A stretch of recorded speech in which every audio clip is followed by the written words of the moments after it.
Sinilaban ng Philippine Navy ang kanilang lakas sa mga exercise na to habang nagpapaputok sila ng spike or missile mula sa isa sa kanilang mga kahangahangang MPAC Mk3 vessels. Grabe, talagang pambihira ang galing at presisyon. Ngayon, tunghayan natin ang mga detalye. Ang exercise Pagbubuklod 2023 ang nagbigay ng backdrop para sa nakakabinging ganap na ito.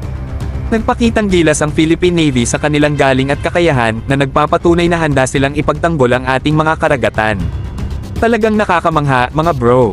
Maiisip nyo ba ang tensyon at lakas ng mga sandali na yon? Ang spike or missile, isang napakatapang na sandata, ay ibinasagulo mula sa isa sa mga MPAC Mk3 vessels, tumitawid sa himpapawid na may matinding presisyon.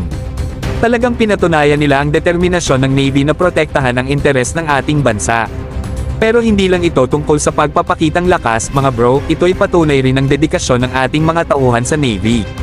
Ang kanilang kasanayan, pagsasanay, at expertise ay lubos na naipamala sa mga ganitong pagkakataon. Tubos tayong nagpapasalamat sa kanila sa kanilang di matatawarang dedikasyon sa ating pambansang depensa. Pero teka muna, hindi lang ito tungkol sa pagpapakitang lakas, ito'y simbolo rin ng pagkakaisa at pagkakapit-bisig. Ang exercise Pagbubuklod 2023 ay nagpapagsama ng iba't ibang bansa, nagpapalakas ng kooperasyon at pagkakaugnay. Ito'y isang makapangyarihang paalala na kapag tayo ay nagkakaisa, tayo ay di matitinag na puwersa.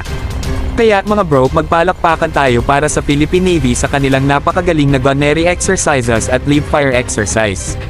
Patuloy nilang pinatataas ang antas na nagtitiyak na manatiling ligtas ang ating mga karagatan at matatag ang ating bansa.